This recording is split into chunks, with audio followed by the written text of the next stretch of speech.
Rasmus, 2 mål i dagens landskamp. Du må være en glad mand. Ja, men det er jeg også. Fantastisk.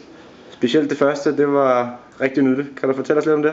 Ja, men der var lidt opspil, hvor de får den først, og så ryger den over til os, og så kører mig og Falk lige en bande ned i dybden foran, og så chipper den over målmanden. Så det var meget lækker kasse. Og den 4 står der også Rasmus på. Ja. Hvordan er den? Den er, jeg tror vi har målspark, så kører vi den derfra, ellers så er det et indspark. Så får vi lige kørt den modsat og tilbage igen, og så lopper jeg den op ad linjen til Marco, hvor han lægger den ind til mig i banen, og så har jeg frit mål, og så lægger jeg den i den lange. Fantastisk. Det må være dejligt med en sejr. Kan du fortælle lidt om stemningen i truppen?